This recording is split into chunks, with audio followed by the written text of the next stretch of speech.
Attack on Titan's confusing finale has left more questions than answers. Many individuals believe Eren is no longer alive, while others feel he is still alive.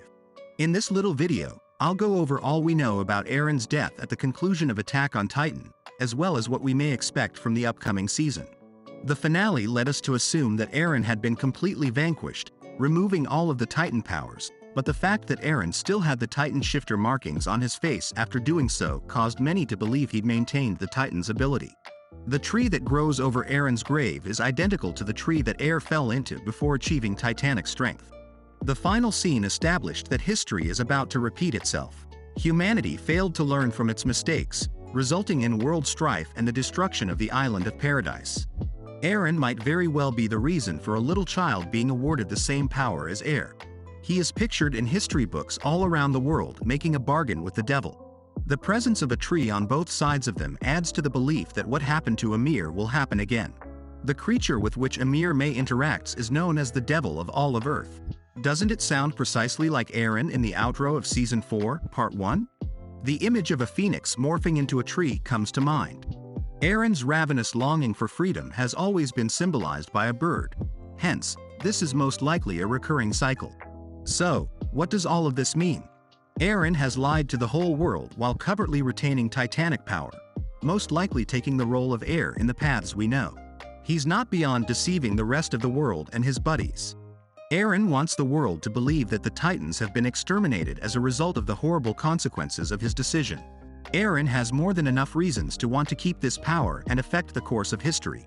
So what would this look like if the series continued? Here are all the different scenarios that could play out, ranked in order of insanity. Number 1, a prequel. This would be the safest route as it wouldn't interfere with any of the lore and wouldn't reconnect anything we've already seen. There's a lot of ground to cover here, and with so many questions we still haven't gotten answers for, we could get more answers. We may travel even further back in time to observe how the Hucog Genia came to be. We could even get the solution to Attack on Titan's most vexing question. What precisely is a special technique? Zeke's Beast Titan wipes his rear with it. If you have any theories, please share them in the comments section. In number 2, a reboot, we get a totally new tale with a new cast of people set in the same universe. This is relatively dangerous because there is no certainty that lightning will strike twice.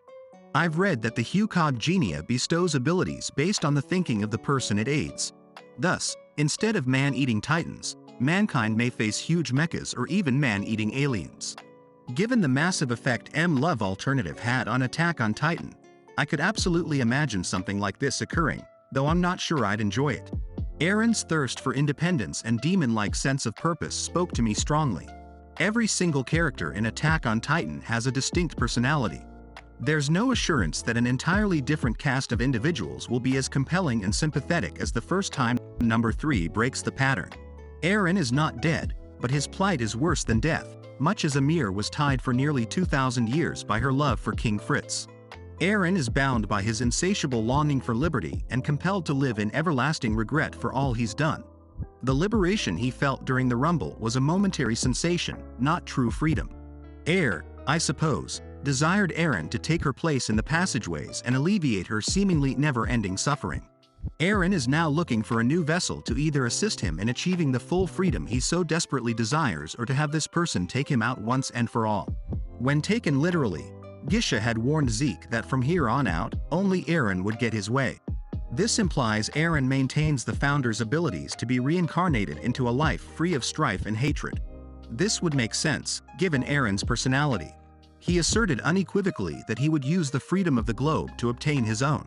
This would imply that everything he's done, including decimating 80% of the globe, has been done to secure his freedom. Eren wants the youngster, in the end, to save him so that he can live in a world free of the Elder's danger. Another option is that Eren has been unintentionally awakened and must now atone for all of the horrible things he's done. It would be the biggest redemption arc we've ever seen. A more optimistic interpretation would be that Eren is omnisciently looking over the planet. The planet is on the verge of disaster, and Eren selects a new vessel to change humanity's fate. We know Ymir rose to power during a period of violence and misery, and the final titles sadly reflect the same dynamic, demonstrating that world strife has persisted despite Eren's efforts. The 4th number represents a new era. We follow a new generation as they recall and reflect on the consequences of Ain's acts. The rumble that decimated 80% of the planet must have left irreversible wounds, preparing the stage for future strife. This dynamic could be described in length, but as the world advances, the threat of the Titans will be supplanted by nuclear warfare. The Curse of Eren. Similar to how the Curse of Air limits Titan's lifetime to 13 years and how the choice to abstain from war forbids any members of the royal family from utilizing the founding Titan to fight, and Eren will relinquish his capacity to wield the Titan Shifter's powers. This novel would revolve around a fresh protagonist who discovers the truth and seeks a means to remove the curse in order to keep their people safe from war.